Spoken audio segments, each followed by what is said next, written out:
And the war isn't the information battle space. It's the war of ideas. The media is the biggest weapon that our enemy has in his arsenal.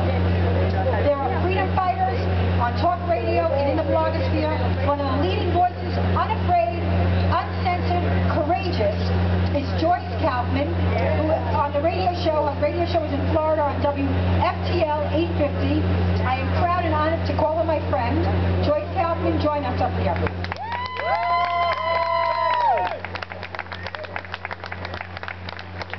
That's my warrior princess. First of all, to the men and women who serve the city of New York in uniform day in, day out, who never expected 10 years ago to be standing by and watching the World Trade Centers fall. I thank you. I thank you for protecting us here today and every day. I thank the fire department and the Port Authority and all of the other men and women in uniform who don't get to go home when the going gets tough. And I thank you who showed up today in spite of the fact that many of your friends and neighbors have had nothing good to say about you for the last 10 years.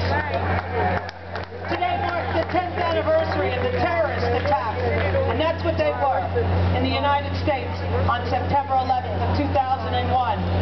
It's hard to think about those images of the destruction, of the grief, and the loss that swept over America and over the world following those tragic events. The loss of thousands of lives was compounded by the depth of loss felt as a nation, a lost sense of security as a country. The sorrow of loss, personal and corporate, accompany the memory of those events every single day. On this very solemn occasion, I came home to the city of my birth. You can take the girl out of New York, but you can't take the New York out of the girl.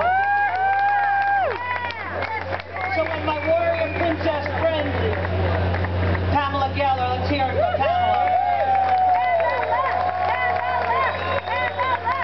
When she asked me to attend this rally, this freedom rally, and honored me with an opportunity to speak, I realized that once again, God was using me to give a message to his people. And that message is twofold. Come on.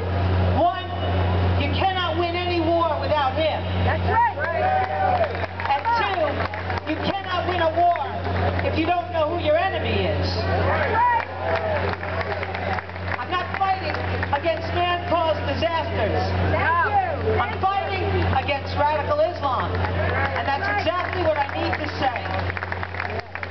Jews and Christians and Buddhists and Hindus and Sikhs all over the world are suffering right now at the hands of radical Islam. But I'm not allowed to say those words. Say it. Say it. Radical Islam. And if you don't have a God on your side, trust me, they have a God they're willing to die for. They're willing to strap bombs to their children for. You better decide once and for all who you serve. That's right. That's not God. Run the Lord's You know, side. phobia, let me be clear, because everybody likes to call me an Islamophobe.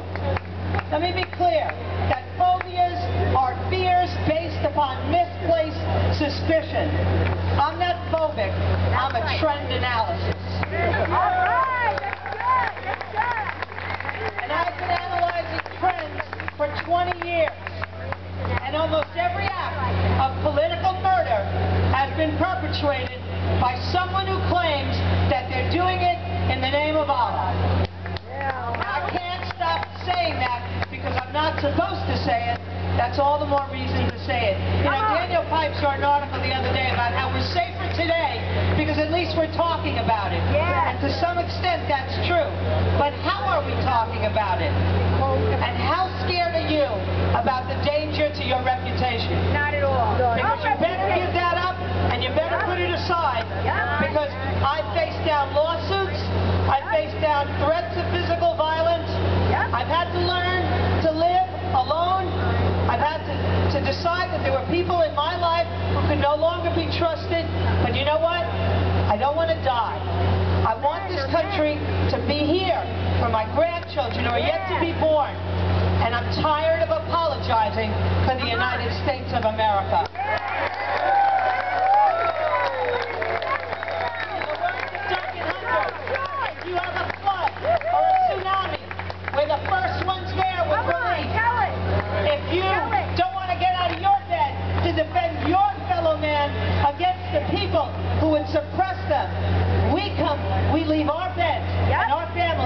and we fight.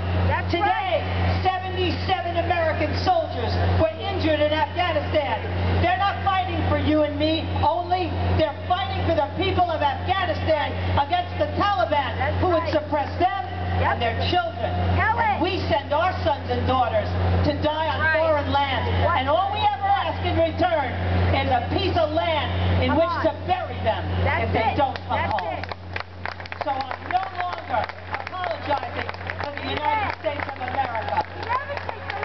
We did nothing to provoke the attack on 9/11 by Al-Qaeda. That's right.